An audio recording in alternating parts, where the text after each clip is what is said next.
Doctor बनने के लिए लोग नीट का एग्जाम देते हैं। जाओ जरा कोटा के उन स्टूडेंट से पूछो जो साल साल भर बेचारे 18-18 घंटे पढ़ाई करते हैं, तब जाकर के वो नीट क्वालिफाई करते हैं। और नीट का एग्जाम देने के बाद जब ये न्यूज आ जाए कि नीट का पेपर आउट हो गया, नीट का पेपर लीक हो गया, तो सोचो उन बच्चों के, उन स्टूडेंट्स के दिल पर क्या गुजरती होगी। और इसीलिए 2-3 दिन के अंदर नौजवानों के अंदर पाया जाने वाला जो गुस्सा था, उस गुस्से को कॉकरोच जनता पार्टी का नाम दिया गया। और 3 दिन के अंदर मिलियंस, 10 मिलियन फॉलोअर उस पार्टी के नाम पर इकट्ठा हो गए और इंस्टाग्राम पर जुड़ गए। ये बता रही है, ये सिचुएशन बता रही है कि नौजवान इस सिस्टम से कितना परेशान है। एक स्टूडेंट, एक छात्र, एक बेरोजगार इस सिस्टम से कितना परेशान है। 10 मिलियन लोगों का 2-3 दिन के अंदर जुड़ जाना इस बात का सबूत है मेरे प्यारे साथियों कि लोग सिस्टम से बहुत नाराज हैं, लोग परेशान हैं और लोग इसका हल चाहते। गौर कीजिए, नीट का एग्जाम बड़ा मुश्किल से पास होता है, उसमें मेरिट आती है, तब जाकर के कोई डॉक्टर बनता है। कोई बड़ी मुश्किल से सीए का एग्जाम देता है तो सीए बनता है। कोई बड़ी मुश्किल से जज का एग्जाम देता है तो वो जज बनता है। दुनिया में हर बड़ी कामयाबी के पीछे कुर्बानी देनी पड़ती है मेरे साथ। हम और आप भी इस दुनिया में इम्तिहान देने आए हैं।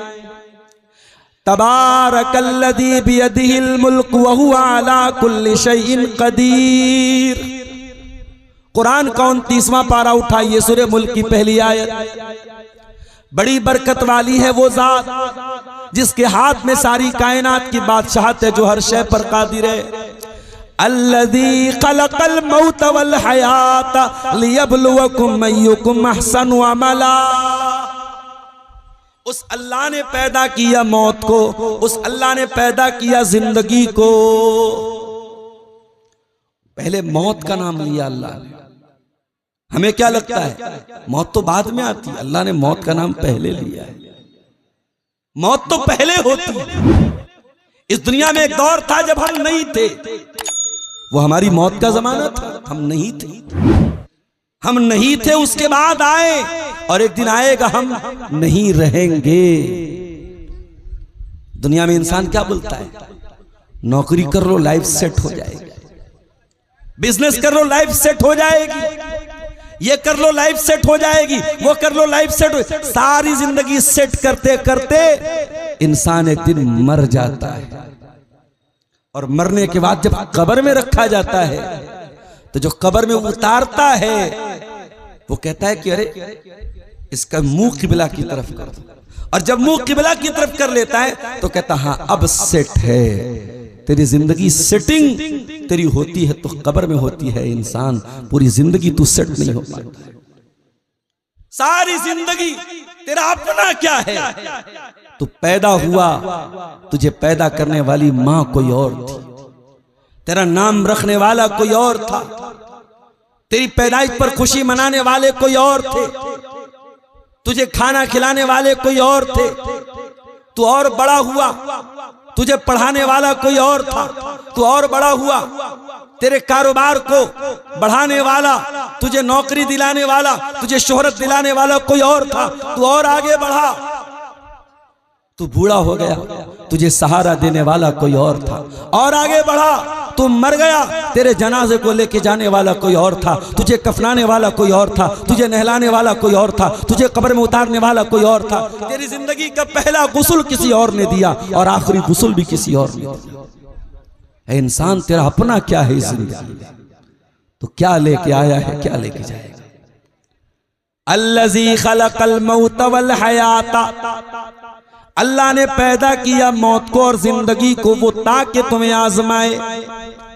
लियब्लुवकुम अय्युकुम अहसनु अमला, अल्लाह तुम्हारी परीक्षा लेना चाहता है, तुम्हारा इम्तिहान लेना चाहता है कि तुम में कौन अच्छा अमल करता है। मेरे प्यारे भाइयों, हम और आप भी दुनिया में परीक्षा देने के लिए आए हैं और इस परीक्षा के रिजल्ट में हमें आखिरत में जन्नत मिलेगी या तो जन्नत मिलेगी या जहन्नम मिलेगी। पास हो जाएंगे तो जन्नत मिलेगी और फेल हो जाएंगे तो जहन्नम मिलेगी, और इससे बड़ी कोई कामयाबी नहीं है। कुरान कहता है फमन ज़ुज़िया अनिन नारी व उदखिलल जन्नत फ़क़द फ़ाज़। अल्लाह की अदालत में जो जहन्नम की आग से बचा लिया जाएगा और जो जन्नत में दाखिल कर दिया जाएगा वही कामयाब है। वमल हयातुद दुनिया इल्ला मताउल गुरूर। ये दुनिया तो धोखेबाज है, ये दुनिया तो धोखे का सामान है, ये दुनिया धोखा है, फ्रॉड है, फरेब है। इस दुनिया के चक्कर में उस कामयाबी को मत भूलना मेरे बंधु। जब दुनिया की सबसे बड़ी कामयाबी को हमें पाना है मेरे साथ, डॉक्टर बनना है तो नीट का एग्जाम क्वालिफाई करना है, इंजीनियर बनना है तो जेईई का एग्जाम पास करना है, जज बनना है तो उसका जो एग्जाम है वो पास करना है। जब दुनिया की कामयाबियों के लिए आपको कुर्बानियां देनी है तो कायनात की सबसे बड़ी कामयाबी आप बगैर कुर्बानी कैसे दे सकते हैं। इसीलिए अल्लाह ताला अपने बंदे इब्राहिम का जिक्र करता है कुरान में। कुरान का पहला पारा उठाइए, अल्लाह फरमाता है व इज़िब्तला इब्राहीम रब्बुहु बिकलिमातिन फअतम्महुन्ना। याद करो हमने अपने बंदे इब्राहिम को जब भी आजमाया, जब भी इम्तिहान लिया, जब भी हमने उनकी परीक्षा ली, जब भी हमने उनके ऊपर कोई परेशानी और आजमाइश में डाला, फअतम्महुन्ना। इब्राहिम हर परीक्षा में खरे उतरे, हर इम्तिहान में पास हुए। इब्राहिम कभी किसी एग्जाम में फेल नहीं हुए। कुर्बानी करना कौन सा कमाल है। 25-30 हजार का जानवर लाके कुर्बान कर दिया, होगी कुर्बानी। कुर्बानी किसको कहते हैं जरा इब्राहिम की जिंदगी उठा के देखो मेरे साथ। इब्राहिम अलैहिस्सलाम जिस घर में आंखें खोलते हैं, बाप बुतों का पुजारी है, बाप काफिर है, बाप मुशरिक है। इब्राहिम अपने बाप को तौहीद की दावत देते हैं। ओ मेरे प्यारे भाइयों, आज आपका बाप भी किसी मामले में गलत हो सकता है, बाप आपके साथ कोई ज्यादती भी कर सकता है, बाप की कोई बात गलत भी हो सकती है, लेकिन बाप जितना भी गलत हो जाए बाप बाप रहेगा और आप बेटे रहेंगे। बेटा बाप से बात करे तो कैसे बात करे, जरा इब्राहिम से सीखो। इब्राहिम अपने काफिर बाप को तौहीद की दावत देते हैं और बड़े प्यार से कहते हैं, बड़े सम्मान से कहते हैं, बड़ी इज्जत से कहते हैं या अबती लिमा ताबुदु मा ला यस्माउ वला युबसिरु वला युगनी अन्का शैया। ऐ अब्बा जान, आप क्यों ऐसी चीजों की इबादत करते हैं जो देख नहीं सकती, जो सुन नहीं सकती, जो फायदा नहीं पहुंचा सकती, जो नुकसान नहीं पहुंचा सकती।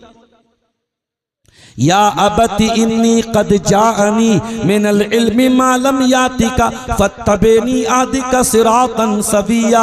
ऐ अब्बा जान, मेरे पास वो इल्म आया जो आपके पास नहीं आया। अब्बा जान आप मेरे पीछे पीछे चलिए, मैं आपको सीधे रास्ते पे लेके चलूंगा।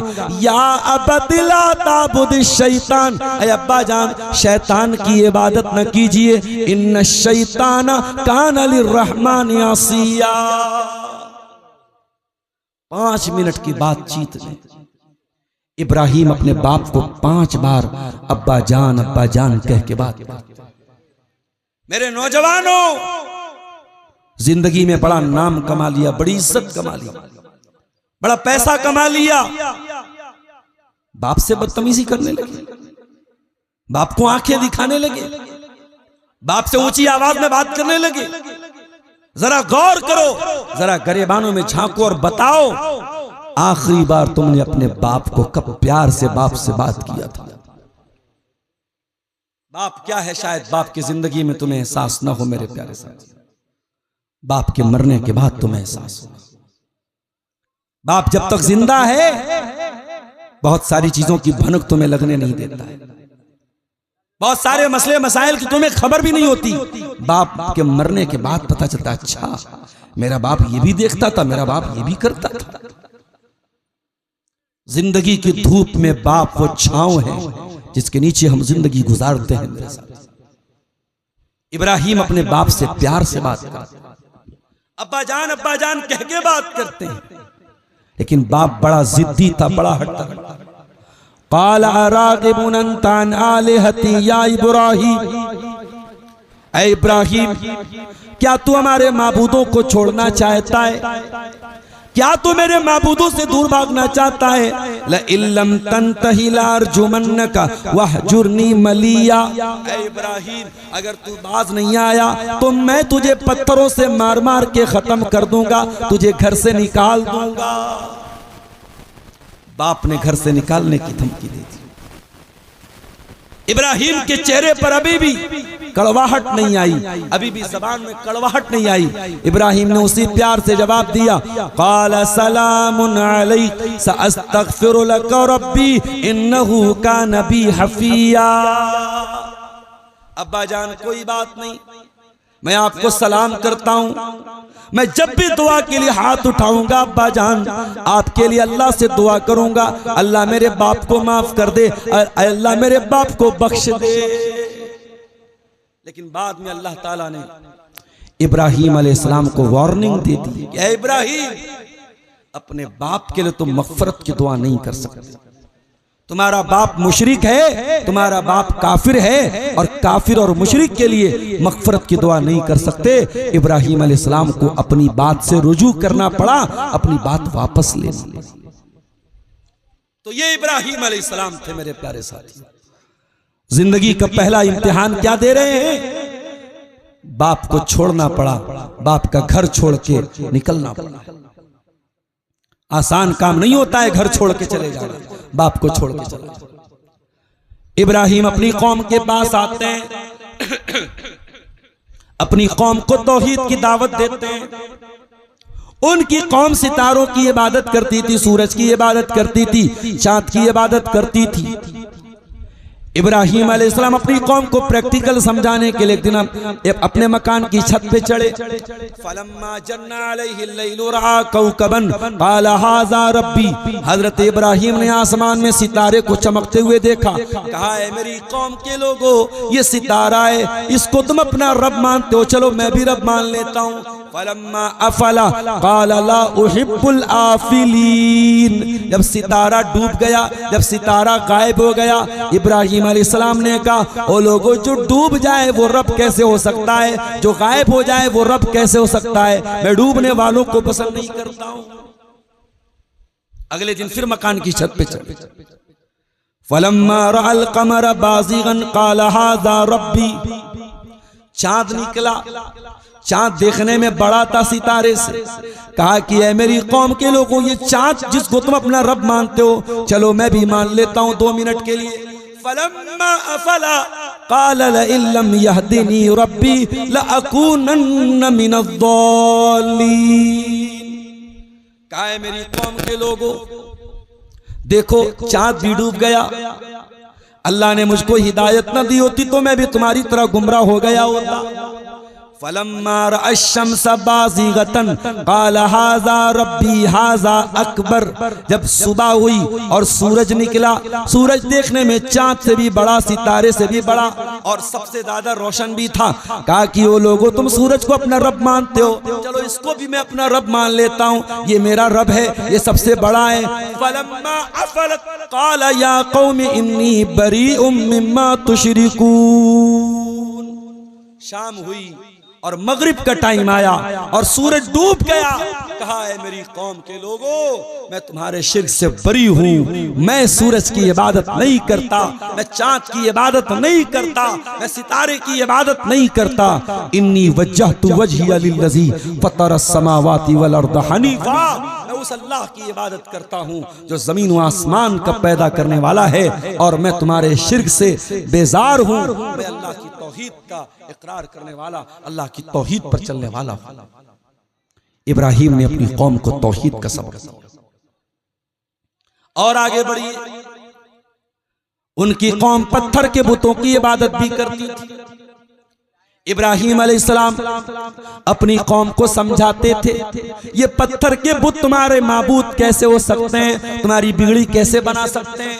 इनको तो तुमने अपने हाथों से बनाया है, ये तुम्हारे मुश्किल कुशा कैसे हो सकते हैं। और एक दिन बड़े गुस्से में फरमाया, तल्लाही लअकीदन्ना सनामकुम बादान तुवल्लू मुदबिरीन, ऐ मेरी कौम के लोगों में तुम्हारे बुतों को तोड़ दूंगा, मैं तुम्हारे बुतों का बड़ा बुरा अंजाम करूंगा।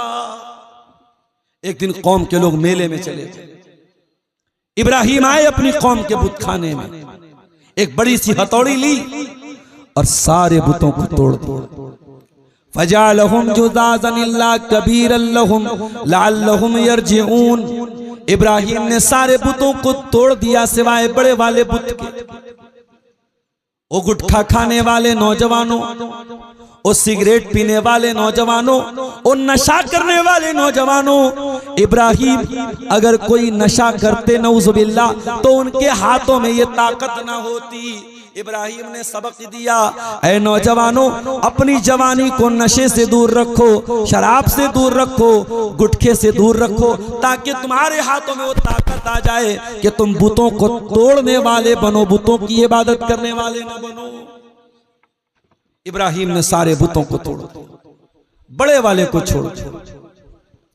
कौम के लोग आए मेले में से, ये कहा अरे हमारे माबूदों का इतना बुरा हाल, का किसने तोड़ा है इनको। कालू समेना फतई यज़कुरुहुम युकालु लहू इब्राहिम, कुछ लोगों ने कहा कि एक नौजवान है जिसका नाम इब्राहिम है, उसी का ये काम होगा। कालू फातू बिही अला आयुनिन नास लअल्लहुम युबसिरून, का बुला के लाओ इब्राहिम ताकि सारे लोगों के सामने मामला पेश किया जाए। पूछा गया, ऐ इब्राहिम क्या तुमने हमारे बुतों को तोड़ा है, क्या तुमने ये काम किया है।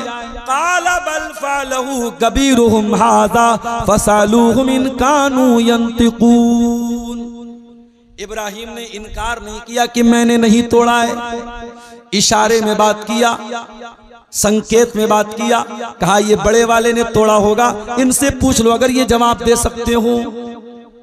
बड़े वाले बुत की तरफ इशारा करके कहा, इनसे पूछो अगर इन्होंने तोड़ा होगा बता देंगे। कौम के लोगों को थोड़ी देर के लिए समझ में आया कि यार बात तो सही कह रहा है, ये तो बोल नहीं सकते। लक़द अलिमता मा हाउलाई यंतिकून, ऐ इब्राहिम तुम जानते हो ये बोल नहीं सकते। इब्राहिम को यही तो उनके मुंह से निकलवाना था।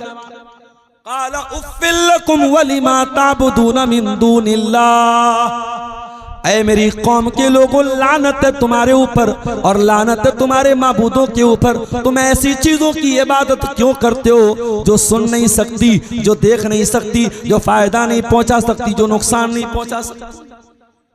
अब जब दलील का जवाब दलील से नहीं बचा कौम के पास, तो कौम ने ताकत से जवाब दिया, कालू हर्रिकूहु वंसुरू आलिहतकुम इन कुंतुम फाइलीन, का एक काम करो इब्राहिम को जला दो, इब्राहिम को आग में डाल दो।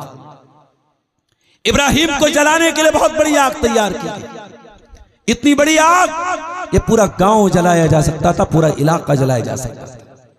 और जब आग जल के तैयार हो गई, इब्राहिम के बदन से कपड़ा भी उतारा जाने लगा।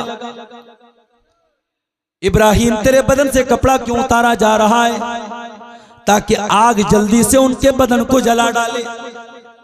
इब्राहिम के बदन से कपड़ा भी उतार लिया गया और आग में डाला जाने लगा।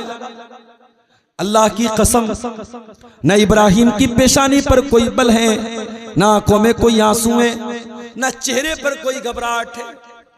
इब्राहिम की जबान पर कोई लंबी चौड़ी दुआ भी नहीं है, बस एक ही जुमला है, हस्बी अल्लाहु व निअमल वकील, हस्बी अल्लाहु व निअमल वकील, हस्बी अल्लाहु व निअमल वकील।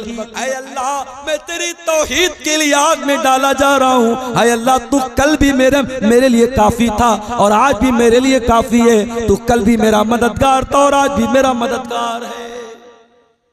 ये दुआ पढ़ रहे थे इब्राहिम अलैहिस्सलाम और आग में उनको डाल दिया।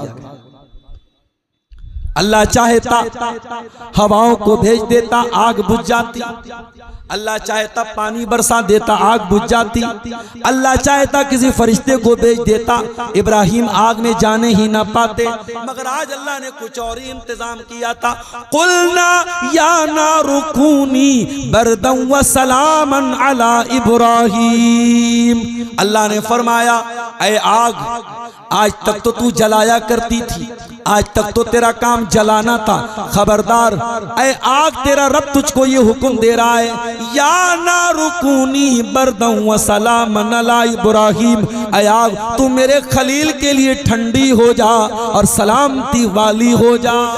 पता ये चला कि सबब कुछ और होता है, लेकिन मुसब्बिबुल अस्बाब अगर चाहे तो सबब को बदल देता है। अल्लाह अगर चाहे तो आग नहीं जलाती है, अल्लाह अगर चाहे तो पानी नहीं डुबाता है, अल्लाह अगर चाहे तो जहर इंसान को नहीं मारता है। अल्लाह ही अस्बाब के अंदर ताकत डालता है। इसलिए मुसलमानों, तुम अस्बाब पर भरोसा न करना, तुम मुसब्बिबुल अस्बाब पर भरोसा करना।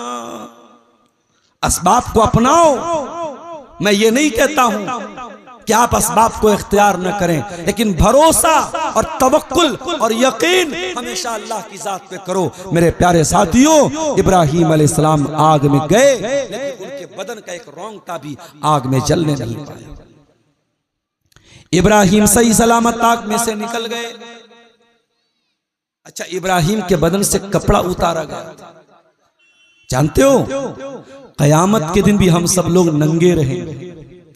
अल्लाह के नबी फरमाते हैं, इन्नकुम तुहशरून यौमल क़ियामति हुफ़ातन उरातन गुरला। ओ लोगो, तुम कयामत के दिन जब मैदान महशर में जमा किए जाओगे, तुम सब के सब लोग नंगे रहोगे, नंगे बदन रहोगे, नंगे सर रहोगे, और बगैर खतना के बच्चा, मुसलमान के घर में बच्चा पैदा होता है, उसका खतना किया जाता है। माँ के पेट से जैसे पैदा होता है बगैर खतना के, कयामत के दिन उसी हाल में अल्लाह ताला लाएगा। नंगे बदन होगा, नंगे सर होगा और बगैर खतना के होगा। और आपने आगे फरमाया, व अव्वलु मन युक्सा इब्राहिम अलैहिस्सलाम, और सबसे पहले अगर किसी को कपड़ा पहनाया जाएगा तो इब्राहिम अलैहिस्सलाम को पहनाया जाएगा। अल्लामा इब्ने हजर ने लिखा कि इब्राहिम को सबसे पहले कपड़ा क्यों पहनाया जाएगा? क्योंकि इब्राहिम को दुनिया में सबसे पहले अल्लाह की तौहीद के लिए उनके बदन का कपड़ा उतार के आग में डाला गया था। चूंकि इब्राहिम के बदन से कपड़ा उतार करके उनको आग में डाला गया था, इसीलिए कयामत के दिन सबसे पहले अगर कपड़ा पहनाया जाएगा तो इब्राहिम अलैहिस्सलाम को पहनाया जाएगा। इब्राहिम आग से सही सलामत निकल के चले आए मेरे साथ, मगर उनको एक बात ये समझ में आ गई कि अब यहां मेरा गुजारा नहीं हो सकता है। अब मेरे गांव वाले, मेरी बस्ती वाले मुझको यहां रहने नहीं देंगे। इब्राहिम रहते थे इराक में, बाबिल शहर में। इब्राहिम अपनी बीवी सारा को लेके निकले वहां से, अपनी वतन को छोड़ दिया, अपनी बस्ती को छोड़ दिया। ओ मनिहारी और लाभा से ताल्लुक रखने वाले मेरे भाइयों, आज आपके सीमांचल के बहुत सारे नौजवान दिल्ली में काम करते हैं, कलकत्ता में काम करते हैं, मुंबई में काम करते हैं। किस लिए?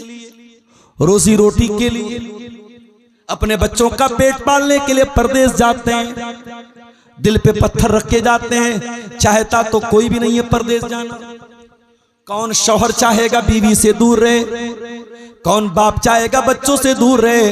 लेकिन परिवार भी चलाना है, बच्चों का पेट भी पालना है। बहुत सारे लोग अपना गांव छोड़ के दिल्ली, मुंबई, कलकत्ता जाके काम करते हैं।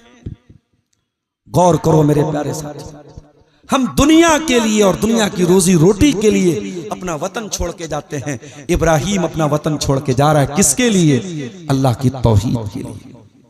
इब्राहिम की जिंदगी की दूसरी तीसरी कुर्बानी देखो। पहली कुर्बानी बाप को छोड़ा, दूसरी कुर्बानी आग में डाला गया, और तीसरी कुर्बानी अपना वतन छोड़ के जाना पड़ रहा है, अपना गांव छोड़ के जाना पड़ रहा है। इब्राहिम जा रहे हैं, साथ में उनकी बीवी सारा है। और सारा बहुत खूबसूरत औरत थी, बहुत स्मार्ट थी, बहुत ब्यूटीफुल थी।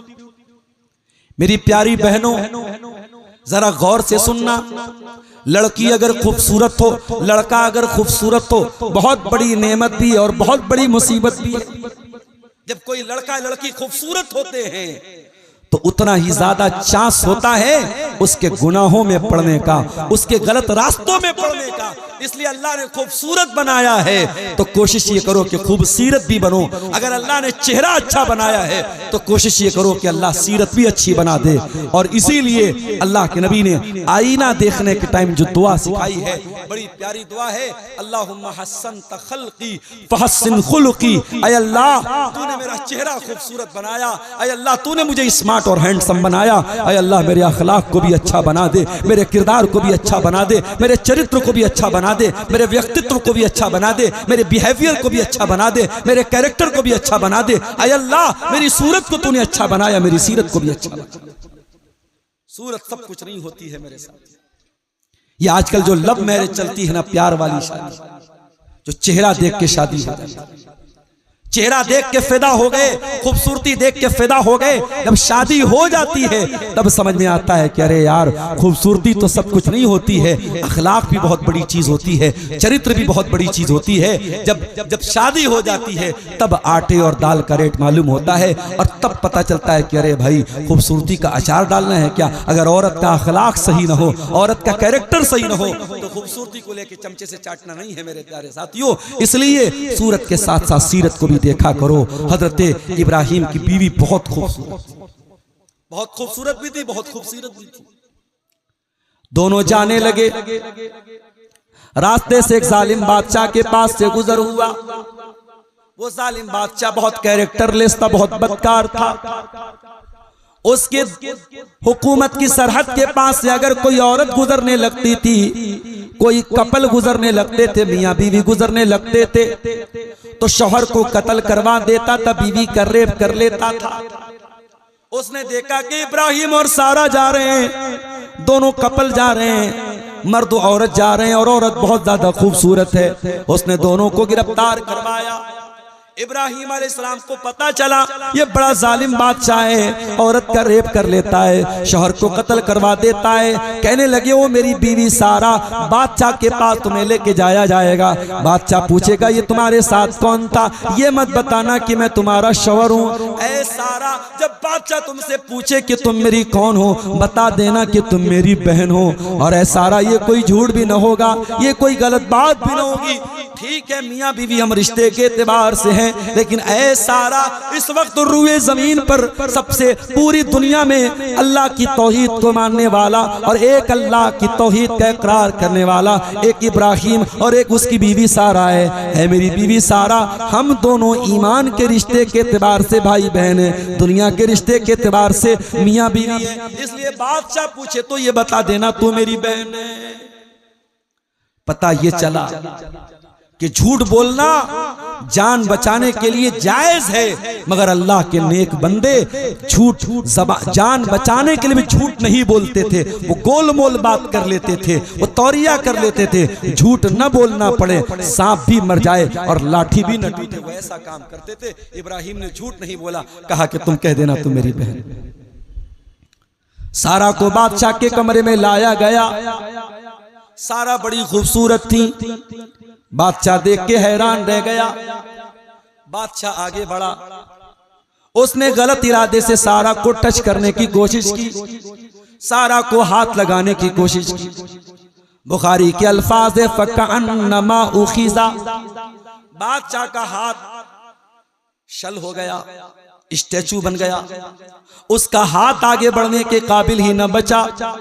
बादशाह परेशान हो गया, मेरा हाथ क्यों नहीं हिल रहा है, मेरा हाथ आगे क्यों नहीं बढ़ रहा है। कहने लगा, ऐ औरत, ऐ लड़की, अल्लाह से दुआ कर दे मेरा हाथ ठीक हो जाए, मैं दोबारा तुझे टच न करूंगा, मैं दोबारा तुझे हाथ न लगाऊंगा।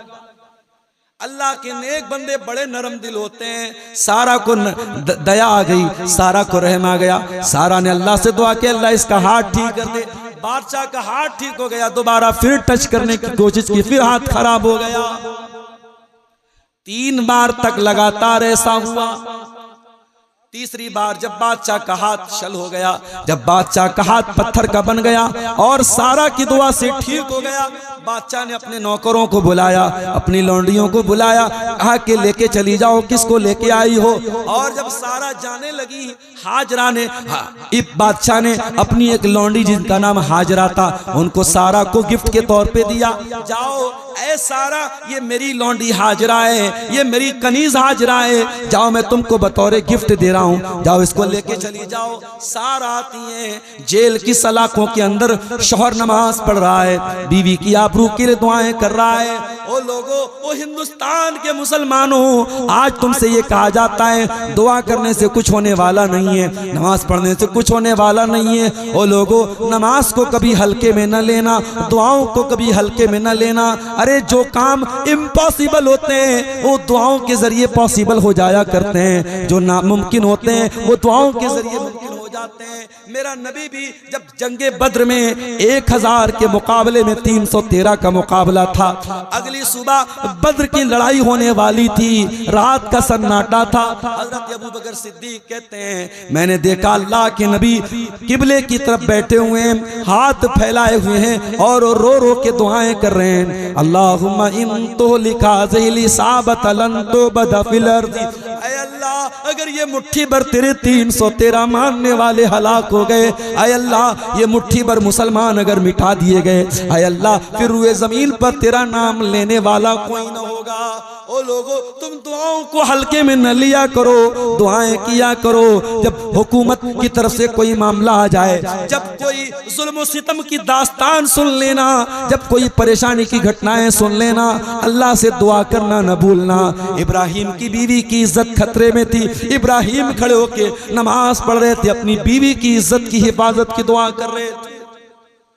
सारा आई कहने लगी हैं इस मेरे सरताज, रद्दल्लाहु कैदल फाजिर व अखदम हाजर, ऐ मेरे सरताज अल्लाह ताला ने उस बदकिरदार बादशाह की चाल को नाकाम कर दिया और हमें हाजरा के तौर पर एक गिफ्ट भी दे दिया है, हमें हाजरा भी मिल गई है। ऐ मेरे सरताज अल्लाह ने आपकी दुआ को कबूल कर लिया है।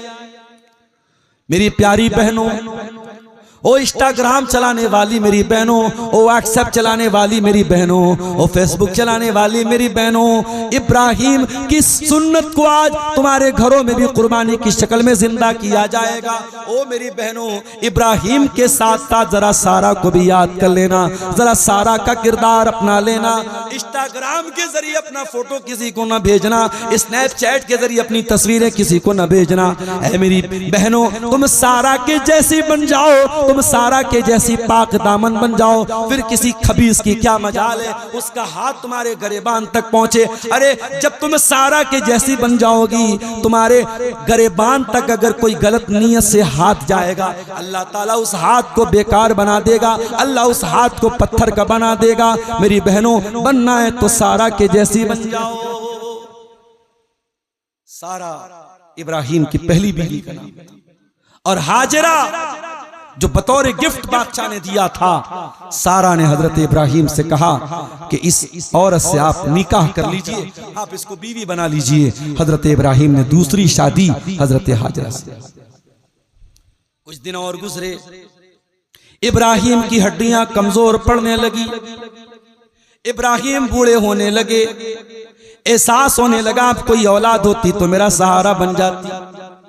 इब्राहिम ने अल्लाह की बारगाह में हाथ उठाया, ओ औलाद वालो, तुमने भी तो अल्लाह से औलाद मांगा होगा, इब्राहिम भी अल्लाह से औलाद मांग रहे हैं। जरा फर्क दोनों में देखना, इब्राहिम ने कैसे औलाद मांगी थी, रब्बी हबली मिनस सालिहीन, परवरदिगार मुझे नेक बेटा अता फरमा दे, मुझे फरमा बरदार बेटा अता फरमा दे। ऐ अल्लाह ऐसा बेटा अता फरमा दे जो मेरा वारिस बन सके। रब्बी हबली मिनस सालिहीन, परवरदिगार मुझे नेक बेटा अता फरमा दे।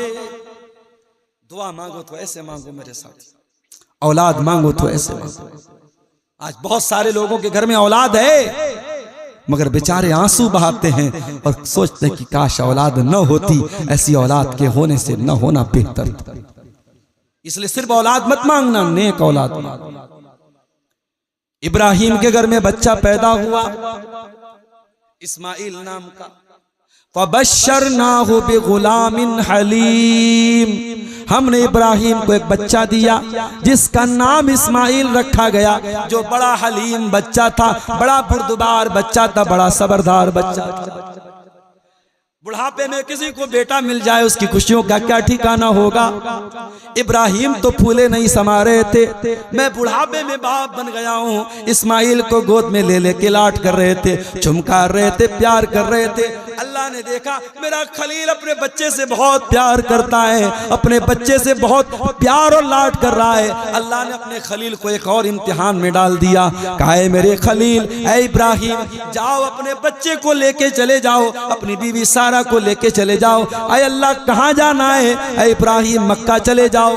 आय अल्लाह मक्का कहाँ है? फलस्तीन से बहुत दूर, सैकड़ों किलोमीटर दूर मक्का है। आय अल्लाह वहां जाके क्या करना है? ऐ इब्राहिम अपनी बीवी को छोड़ के चले आओ, बच्चे को छोड़ के चले आओ।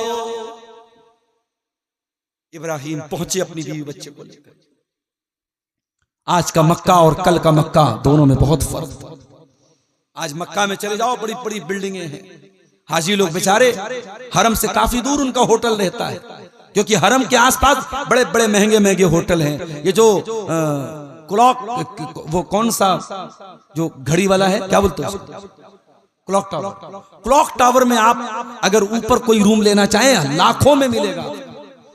आम आदमी के बस की बात नहीं है, वहां कोई आम हाजी नहीं जा सकता, वो करोड़पति लोग जाते हैं। वो कल का मक्का था, वहां ना क्लॉक टावर था, न बड़े बड़े होटल थे, न जमजम का कुआं था, न कोई आबादी थी, न कोई इंसान था, न कोई चरिंदा था, न कोई परिंदा था, न कोई दरिंदा था। दूर दूर तक कोई आबादी, कोई नामो निशान नहीं था। इब्राहिम अपनी बीवी हाजरा को, अपने बच्चे इस्माइल को छोड़ के जाने लगे। हाजरा ने देखा इब्राहिम जाने लगे, बुखारी के अल्फाज है, कहने लगी इला मन तत्रुकुना, ऐ मेरे सरताज किसके सहारे छोड़ के जा रहे हो? अकेली औरत हूँ, दूध पीता बच्चा है, थोड़ी सी खजूर है, थोड़ा सा पानी है, ऐ इब्राहिम किसके हवाले छोड़ के जा रहे हो? इब्राहिम ने कोई जवाब नहीं दिया। फिर पूछा हाजरा ने, अल्लाहु अमरा का बिहाजा, ऐ मेरे सरताज कहीं ऐसा तो नहीं, ये अल्लाह ताला का आदेश है, ये अल्लाह का हुक्म है, ये अल्लाह का इम्तिहान है? कहाँ है मेरी बीवी? ये अल्लाह का इम्तिहान है। ओ मेरी प्यारी माँ बहनों, जैसे ही हाजरा को ये पता चला ये अल्लाह का इम्तिहान है, सारा डर खत्म हो गया, सारा खौफ खत्म हो गया। कहने लगी इज़न ला युदय्युन अल्लाहु अबदा, ऐ मेरे सरताज अगर ये अल्लाह का हुक्म है तो आप शौक से चले जाइए। अल्लाह अपने बंदों को बर्बाद नहीं करेगा, अल्लाह हमें जाये नहीं करेगा। है मेरे सरताज, अल्लाह मेरी भी हिफाजत करेगा, मेरे बच्चे की भी हिफाजत करेगा। इब्राहिम थोड़ी दूर आगे बढ़े, जब बीवी आंखों से ओझल हो गई, बच्चा नजरों से दूर हो गया, तो इब्राहिम ने अल्लाह की बारगाह में हाथ उठाया, रब्बना इन्नी अस्कन्तु मिन ज़ुर्रियती बिवादिन गैरि ज़ी ज़र्इन इंद बैतिकल मुहर्रम रब्बना लियुक़ीमुस्सलाह। अल्लाह, मैंने इस बेआबो गया सरजमीन में जहां अनाज का कोई दाना भी नहीं है, पानी का कोई कतरा भी नहीं है। ऐ अल्लाह, मैंने तेरे हुक्म पर अपनी बीवी को छोड़ा है, अपने बच्चे को छोड़ा है। ऐ अल्लाह, तू तौफीक देना, मेरे बच्चे यहाँ पे नमाज कायम करें। ऐ अल्लाह, मेरी आने वाली नस्लें यहाँ नमाज कायम करें। ऐ अल्लाह, मेरी औलाद को तू नमाज कायम करने की तौफीक देना। आज हमारे बच्चे हमारे घरों में रहते हैं, हम रात में तहज्जुद पढ़ते हैं और हमारा बेटा फजर भी नहीं पढ़ता है। ओ मेरी प्यारी माओ, तुम तो रात में तहज्जुद पढ़ती हो, तुम्हारी बेटियां रात को 2-2 बजे तक इंस्टाग्राम पे लगी हैं। अल्लाह के वास्ते अपनी औलाद की चिंता करो, अपनी औलाद की फिक्र करो, अपनी औलाद की तरबियत की फिक्र करो। इब्राहिम को अपने बच्चों की कितनी फिक्र है। आए अल्लाह, मेरे बच्चों को तू नमाजी बना दे, मेरे बच्चों को नमाज की तौफीक दे दे। उसके बाद कहते हैं फजअल अफ़इदतम मिनन नासि तावी इलैहिम। आए अल्लाह, तू मेरे बच्चे जब यहाँ पे रहने लगे, ऐ अल्लाह, तू इस जगह की मोहब्बत लोगों के दिलों में डाल दे। आप हिंदुस्तान में रहते हैं, कटिहार के एक छोटे से गांव में रहते हैं।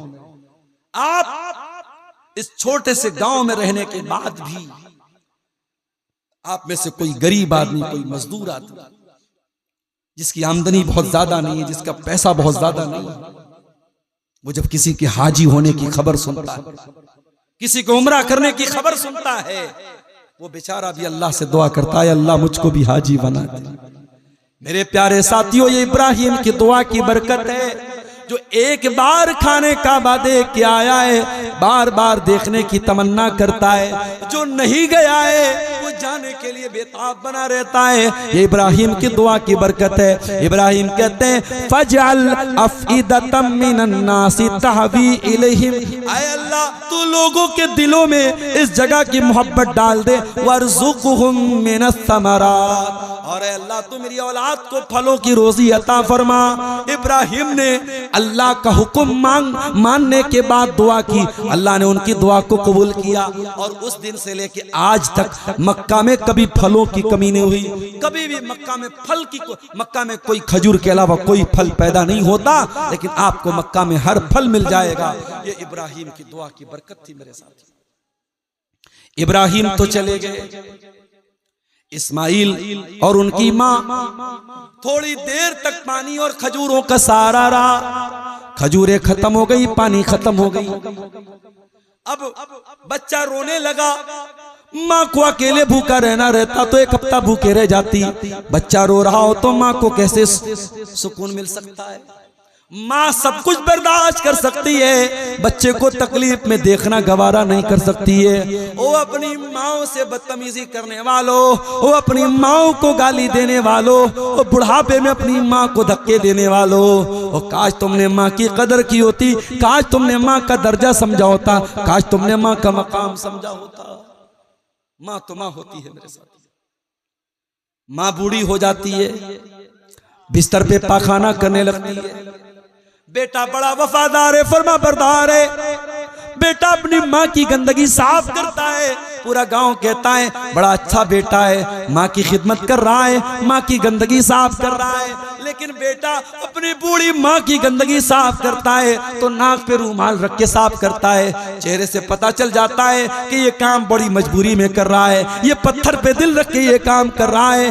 ऐ इंसान, तू तो अपनी माँ की गंदगी को नाक पे रूमाल रख के साफ कर रहा है, तू तो चेहरे पर नापसंदगी को लाके कर रहा है। ऐ इंसान, तू याद कर, कल जब तू छोटा सा था तो बार बार गंदगी किया करता था। तेरी माँ तुझे लाडो प्यार करके चुमकार चुमकार के तेरी गंदगी साफ किया करती थी। तेरी माँ ने कभी अपने चेहरे पर रूमाल, नाक पे रूमाल रख के तेरी गंदगी को साफ न किया। और तेरे पाखाने में कोई इतर की खुशबू तो नहीं बसी थी, वो तो तब भी गंदा था, वो तब भी तो नापाक था, वो तब भी तो बदबूदार था, मगर वो माँ का प्यार था। मेरे प्यारे साथियों, औलाद जितनी भी माँ की कदर कर ले, औलाद जितनी भी माँ की खिदमत कर ले, माँ का मुकाबला नहीं कर सकती मेरे प्यारे साथियों। इस्माइल परेशान हैं, रो रहे हैं, और हाजरा अपने बच्चे के लिए परेशान है। हाजरा दौड़ी दौड़ी सफा की पहाड़ी पे चढ़ती हैं। पहाड़ी के ऊपर चढ़ के सर पे हाथ रख के चारों तरफ देखती हैं, अय अल्लाह, कोई तो अल्लाह अपना बंदा भेज दे, मेरा दूध पीता बच्चा प्यास से बिलख रहा है। अय अल्लाह, कहीं से मेरे बच्चे के लिए, मेरे लाल के लिए पानी का इंतजाम हो जाए। दूर दूर तक कोई नजर ना आया।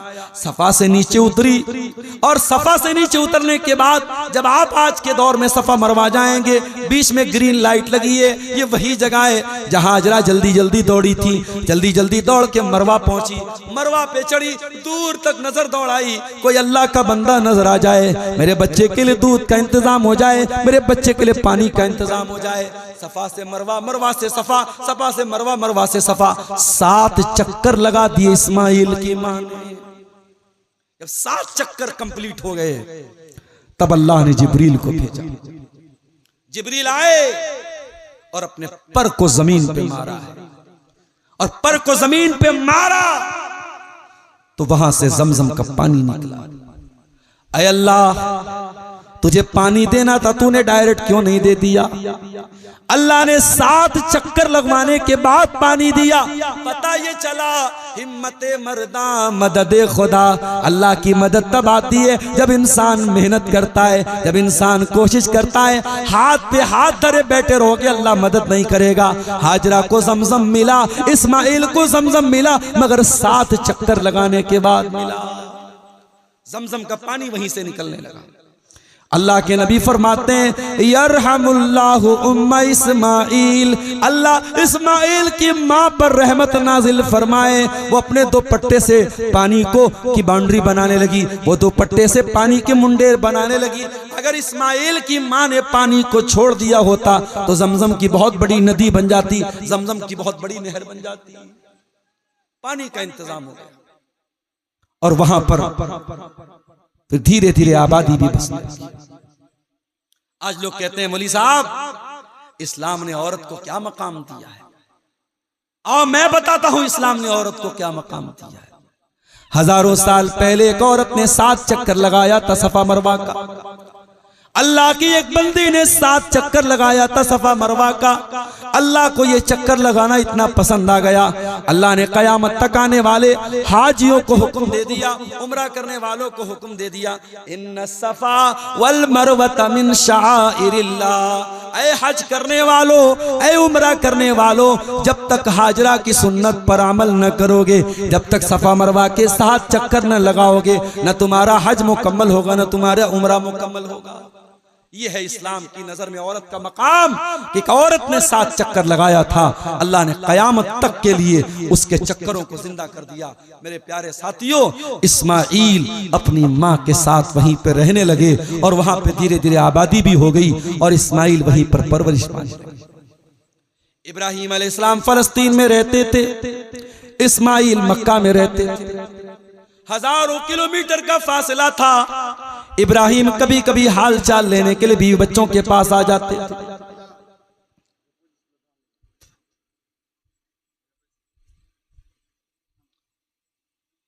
इस्माइल जवानी की दहलीज पर पहुंच जाते हैं, 13-14 साल के हो जाते हैं, अपने बाप का सहारा बनने के काबिल हो जाते हैं। अब अल्लाह ताला इब्राहिम को सबसे बड़े इम्तिहान में डालता है। इब्राहिम को ख्वाब में दिखाया गया, लगातार 3 दिन तक ख्वाब देखा कि अपने हाथों से अपने जवान बेटे के गले पे छुरी चला रहे हैं, अपने बेटे को ज़बह कर रहे हैं, अपने बेटे को कत्ल कर रहे हैं। इब्राहिम ने सफर किया मक्का से, फलस्तीन से मक्का आए। मक्का आने के बाद अपने बच्चे से मिले। हदीस में तो जिक्र नहीं है, कुरान में तो जिक्र नहीं है, लेकिन आप तसव्वुर कर लीजिए मेरे साथ, जब बूढ़ा बाप आया होगा, 13 साल का बच्चा बहुत दिनों के बाद अपने बाप से मिला होगा, बच्चा कितना खुश हुआ होगा, बाप कितना खुश हुआ होगा, कैसे गले लगाया होगा, कितना दोनों बाप बेटे मिलकर रोए होंगे। हम तो सोच भी नहीं सकते, हम तो तसव्वुर भी नहीं कर सकते। इब्राहिम अपने बेटे से लाडो प्यार करने के बाद कहते हैं या बुनैया इन्नी अरा फिल मनामी अन्नी अज़बहु का फंजुर माज़ा तरा। ऐ मेरे बच्चे, तेरे बाप ने ख्वाब देखा है, ऐ मेरे बच्चे तेरे बाप ने ख्वाब देखा है कि मैं तुझे ज़बह कर रहा हूँ। ऐ मेरे बच्चे, तू जानता है मैं नबी हूँ, मैं अल्लाह का नबी हूँ और नबी का ख्वाब झूठा नहीं होता है। ऐ मेरे बच्चे, मैंने बार बार ये ख्वाब देखा है, मैं तुझे ज़बह कर रहा हूँ। फंजुर माज़ा तरा, तो तू बता तेरी क्या राय है। क्या इब्राहिम अपने बच्चे की राय लेना चाहते थे? नहीं, इब्राहिम राय नहीं लेना चाहते थे। इब्राहिम ये देखना चाहते थे मेरा बेटा तो मेरी गोद में नहीं पला है, मेरा बेटा तो बाप का प्यार बहुत कम पाया है, मेरा बेटा तो माँ की गोद में पला है। मैं देखना चाहता हूँ मेरी बीवी ने बच्चे की तरबियत कैसे की है, मैं देखना चाहता हूँ मेरी बीवी ने अपने बच्चे को कैसे पाला है। कहा है मेरे बच्चे बता तेरी क्या राय है, मैंने ख्वाब में देखा है मैं तुझको ज़बह कर रहा हूँ। वो लोगों, अगर आज का कोई बेटा होता अपने बाप को 4 बातें सुना देता, बाप को बुरा भला कह देता, कि ऐ मेरे बाप, तू तो मुझको छोड़ के चला गया था, आज मैं तेरा 14 साल का हो गया, तो आज मुझे ज़बह करने की बात करने आए हो, आज मुझे कत्ल करने की बात आए हो। मगर वो बेटा इस्माइल था, वो हाजरा का बेटा था। क़ाला या अबति फ़अल मा तुअमर सतजिदुनी इंशाअल्लाहु मिनस साबिरीन। कहा अब्बा जान, आपको जो हुक्म मिला है आप पूरा कर डालिए। अब्बा जान, अल्लाह ने अगर चाहा तो आप अपने बेटे को सब्र करने वाला है। जरा पता तो लगाओ, इस्माइल कौन से मदरसे से पढ़े थे, इस्माइल कौन सी कोचिंग में पढ़े थे, कौन से किससे ट्यूशन लिए थे, इस्माइल का टीचर कौन था, इस्माइल के गुरु कौन थे। अल्लामा इकबाल कहते हैं, ये फैजान नजर था या के मकतब की करामत थी, सिखाए किसने इस्माइल को आदाब फर्जंदी। ओ लोगो, ये किसी मदरसे का कमाल नहीं था, ये किसी मकतब का कमाल नहीं था, ये किसी टीचर का कमाल नहीं था, ये हाजरा का कमाल था। दुनिया वाले जब बाप दूर रहे तो दुनिया में बच्चे बिगड़ जाते हैं, माँ कंट्रोल नहीं कर पाती है। यहाँ माँ ने ऐसा कंट्रोल किया था, यहाँ माँ ने ऐसा पाला था कि बेटा जवान हो चुका है और बाप गर्दन काटने की बात कर रहा है और बेटा चू चरा नहीं कर रहा है। बेटा कह रहा है, अब्बा जान अगर ये अल्लाह का हुक्म है, आपका बेटा अपना गला लेके हाजिर है, अब्बा जान छुरी लाइए, अपने बेटे के गले पे छुरी चला दीजिए। आपका बेटा चू चरा ना करेगा, आपका बेटा अगर मगर ना करेगा। मेरी बहनों, मेरी माओ, अगर चाहती हो कि कौम को इस्माइल के जैसे नौजवान मिले तो तुम्हें भी हाजरा के जैसी माँ बनना पड़ेगा। जब तक कौम को हाजरा के जैसी माँ नहीं मिलेगी तब तक कौम को इस्माइल के जैसे नौजवान नहीं मिलेंगे। मेरे साथ इस्माइल को करवट के बल लिटा दिया, इब्राहिम ने हाथ में छुरी ले ली। इस्माइल ने कहा, अब्बा जान अपने हाथों पे, अपनी आंखों पे पट्टी बांध लीजिए, कहीं ऐसा ना हो बेटे के गले पे छुरी चलाने में बेटा आंखों के सामने आएगा, शायद आपके हाथ कांपने लगे। अब्बा जान अपनी आंखों पे पट्टी बांध दीजिए ताकि छुरी चलाने में आसानी। इब्राहिम ने पट्टी भी बांध ली और छुरी लेके अपने बेटे की गर्दन पे चलाने लगे। शायद जमीन ने यह मंजर पहली बार देखा था, कायनात ने यह मंजर पहली बार देखा था, बुढ़ापे में किसी को बेटा मिला हो और बेटा जवान हो गया हो और वो बाप अपने बेटे को अपने छुरी से ज़बह करने के लिए तैयार हो गया हो। ये चश्मे फलक ने ये मंजर कभी ना देखा था, ज़मीन व आसमान ने ये मंजर कभी ना देखा था। इधर इब्राहिम छुरी चलाने वाले, उधर आसमान से आवाज आई, वनादैनाहु अय्या इब्राहिम कद सद्दक़त रुया इन्ना कज़ालिका नज्ज़िल मुहसिनीन। ऐ इब्राहिम, हमें तेरे बेटे का खून नहीं बहाना है, हम तुझसे तेरा बेटा छीनना नहीं चाहते थे, हम तो ये देखना चाहते थे तू अपने बच्चे से ज्यादा प्यार करता है या अल्लाह से ज्यादा प्यार करता है, तू बेटे से ज्यादा मोहब्बत करता है या अल्लाह से ज्यादा मोहब्बत करता है। ऐ इब्राहिम कद सद्दक़त रुया, तूने अपने ख्वाब को सच्चा कर दिखाया। इन्ना कज़ालिका नज्ज़िल मुहसिनीन। ऐ इब्राहिम जरा देख, तेरा बेटा सही सलामत है और तेरी छुरी तो एक दुम्बे के ऊपर चली है। अब कयामत तक लोग दुम्बे की कुर्बानी करेंगे, लोग बकरे की कुर्बानी करेंगे, लोग कुर्बानी के जानवर की कुर्बानी करेंगे। ऐ खलील, तेरी इस सुन्नत को हम कयामत तक के लिए जिंदा कर देंगे।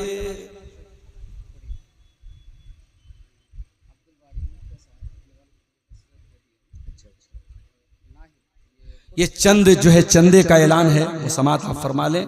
अब्दुल बारी मुखिया साहब ने अपने वालिद के लिए 10,000 रुपये का ताउन पेश किया है और नाहिद इन्होंने 3,000 भाई के लिए दिया है और खलील रहमान साहब ने 5,000 रुपये का ताउन पेश किया है। और उसके अलावा ये कोई सोने का, देखिए फारूक आलम साहब का बेटा जो है कुछ पैसा दिया है और ये सोने की चांदी की चैन दिया है। अल्लाह ताला इन तमाम चंदा देने वालों को चंदे को कबूल फरमाए। मेरे प्यारे साथियों, आज हम और आप कुर्बानी करते हैं, हमें और आपको सोचना चाहिए कि हम किस चीज की कुर्बानी करते हैं। 2000 आपकी तरफ से, क्या नाम है?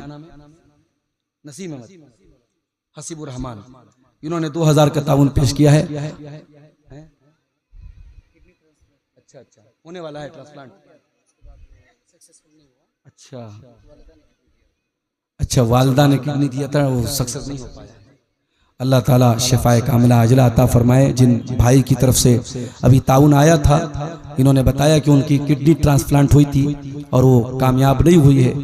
अल्लाह, अच्छा वफात हो गई। अल्लाह ताला मग़फ़िरत फरमाए और अल्लाह ताला उनके नेकियों को कबूल फरमाए। मेरे प्यारे साथियों, बताना यही है, मकसद यही है, पैगाम यही देना चाहता हूँ कि जानवर की कुर्बानी जब आप करते हैं तो ये एक इशारा है, एक संकेत है, एक सिंबल है और एक अलामत है कि अगर हम अल्लाह की राह में जानवर कुर्बान कर सकते हैं तो अपनी नाजायज ख्वाहिशात को क्यों नहीं कुर्बान कर सकते, अपनी नाजायज इच्छाओं को क्यों नहीं कुर्बान कर सकते। कुर्बानी आप कीजिए, अल्लाह का नाम लेके कीजिए और कोशिश ये कीजिए कुर्बानी का जानवर बेदाग हो, बेऐब हो। और अगर खरीदने के बाद कोई ऐब निकल आए और आपके पास दूसरा जानवर लाने की ताकत नहीं है, आप उसी जानवर की कुर्बानी कर दीजिए, इंशाअल्लाह अल्लाह कबूल करेगा। मगर खरीदने के टाइम पूरी जांच पड़ताल कीजिए। और कुर्बानी का टाइम जो होता है, आप याद रखिए, वो ईद उल अज़हा की नमाज के बाद से शुरू होता है और 13 ज़िलहिज्जा के दिन मगरिब के पहले पहले आप कुर्बानी कर सकते हैं। 4 दिन कुर्बानी करने का आपको मिलता है। आप किन किन जानवरों की कुर्बानी कर सकते हैं? कुरान करीम में अल्लाह ताला ने 8 जानवरों का नाम लिया है, जिसमें बकरा बकरी का जिक्र है, जिसमें भेड़ा भेड़ी का जिक्र है, जिसमें ऊंट ऊंटनी का जिक्र है और जिसमें गाय और बैल का जिक्र है। ये 8 जानवरों का जिक्र कुरान में है। और इसमें जो बड़े जानवर हैं, बड़े जानवर में 7 लोग हिस्सा ले सकते हैं, लेकिन 7 लोगों का हिस्सा लेना जरूरी नहीं है। अगर कोई एक इंसान अकेले पूरा जानवर अगर कुर्बानी करना चाहे, बड़ा जानवर, तो भी कर सकता है। 7 से कम लोग हैं, 5 लोग हैं, 3 लोग हैं, वो भी कर सकते हैं। आवाम के जहन में ये बैठा है कि 7 लोग होना जरूरी है, ऐसा कोई मसला नहीं है। ये भी याद रखिए कि एक परिवार की तरफ से एक छोटा जानवर, एक बकरा, एक भेड़ा, उसकी कुर्बानी पूरे एक परिवार की तरफ से हो सकती है। अब एक घर में अगर 4 चूल्हा है तो वो 4 परिवार माना जाएगा और चारों को अलग अलग करना पड़ेगा। लेकिन अगर एक घर में 5 भाई रहते हैं, चूल्हा एक है, फैमिली एक है, तो वो एक जानवर की कुर्बानी पूरी फैमिली की तरफ से कर सकते हैं। जानवर का दता होना जरूरी है। जानवर ने अपने दूध के दांत तोड़ दिए हों और कम से कम 2 दांत उसके सामने के निकल चुके हों तो आप उसकी कुर्बानी कर सकते हैं। कुर्बानी करने के बाद उसके गोश्त का क्या करना है, शरीयत ने कोई पाबंदी नहीं लगाई है। कोलू व दखिरू, खा भी सकते हो, जखीरा भी कर सकते हो। मौसम बहुत ज्यादा गर्मी का है, ज्यादा गोश्त स्टोर करने के चक्कर में न पड़िएगा। गरीबों को, मोहताजों को और आपके गांव के वो लोग जिन्होंने कुर्बानी नहीं की है, उन तक आप गोश्त को जरूर पहुंचाइएगा। और इसी तरीके से कुर्बानी जब आप कर लें तो जो कसाब है, जो कसाई है, उसको उजरत के तौर पे आप कोई भी गोश्त में से कोई हिस्सा आप गिफ्ट के तौर पे दे सकते हैं, मगर गोश्त में से आप कोई चीज उसको उजरत के तौर पे नहीं देंगे। कुर्बानी के चमड़े से आप खुद फायदा नहीं उठा सकते, उसको अल्लाह की राह में आप सदका खैरात कर दीजिए। इसी तरीके से मेरे प्यारे साथियों, बेहतर यह है कि कुर्बानी आप अपने हाथ से कीजिए। और कुर्बानी की अगर दुआ याद नहीं है, आप बिस्मिल्लाह अल्लाहु अकबर पढ़ के कुर्बानी कर दीजिए। अगर छोटी सी दुआ याद करना चाहते हैं, अल्लाहुम्मा मिनका व लका, अल्लाहुम्मा तकब्बल मिन्नी व मिन अहले बैती, ये दुआ पढ़ लें कि ऐ अल्लाह, ये कुर्बानी तेरे लिए है और तेरी ही तरफ से है। ऐ अल्लाह, इस कुर्बानी को मेरी तरफ से और मेरे घर वालों की तरफ से कबूल फरमा ले। और इससे थोड़ी सी लंबी जो दुआ है, इन्नी वज्जहतु वजहिया लिल्लज़ी फ़तरा समावाति वल अर्ज़, वो दुआ भी आप याद कर लीजिए। लेकिन वो दुआ अगर याद नहीं है तो परेशान होने की कोई जरूरत नहीं, आप बिस्मिल्लाह अल्लाहु अकबर पढ़ के कुर्बानी कर सकते हैं। कुर्बानी के सिलसिले में ये चंद जरूरी मसाइल हैं, इनको हमेशा। अच्छा, आपके बच्चे हैं? देखिए भाई क्या बोल रहे हैं, ये अपने बच्चों की तरफ से 1000 रुपया दिए हैं और कुछ मकई भी देंगे। वो अल्लाह ताला कबूल फरमाए, अल्लाह ताला जज़ाए खैर दे आपको। इनके वालिद की तरफ से 50 किलो मकई लिख लीजिए। क्या नाम है आपका? मोहम्मद यूसुफ। औरत जुमा की नमाज मस्जिद में पढ़ सकती है कि नहीं? बिल्कुल पढ़ सकती है, पढ़ना चाहिए। आज के ज़माने में जहालत बहुत ज़्यादा है, हर मस्जिद में इंतज़ाम होना चाहिए औरतों का। और सीमांचल में अल्हम्दुलिल्लाह कहीं कहीं शुरुआत हो चुकी है। किशनगंज में मैंने देखा, अररिया में देखा। आप अपने यहाँ भी शुरू कीजिए, औरतों को ज़रूर लेके आए। 1 कुंटल मकई किसकी तरफ से? अच्छा, आपकी तरफ से। इन्होंने 500 रुपये का चंदा दिया है और 1 कुंटल मकई दे रहे हैं। अल्लाह ताला कबूल फरमाए। जो हजरात भी ताउन पेश कर रहे हैं, अल्लाह ताला सबके चंदे को कबूल फरमाए। जज़ाकुमुल्लाह खैर। अल्लाह ताला आप सबकी नेकियों को कबूल फरमाए और आने वाले इस त्यौहार पर अमन, चैन और शांति के साथ ये त्यौहार हम सबको मनाने की तौफीक दे। अल्लाह हर किस्म के। आपकी अम्मी के लिए क्या नाम है आपका? मुखलिसुर रहमान भाई ने अपनी अम्मी की तरफ से कितना है ये? 1000 रुपया चंदा दिया है। अल्लाह इनकी वालदा के हक में इसको कबूल फरमाए। नेमुद्दीन भाई ने दिया है 500 रुपये। अल्लाह ताला सबके चंदे को कबूल फरमाए। दीजिए भाई, स्कैनर दीजिए। ये ले लीजिए 500 रुपया।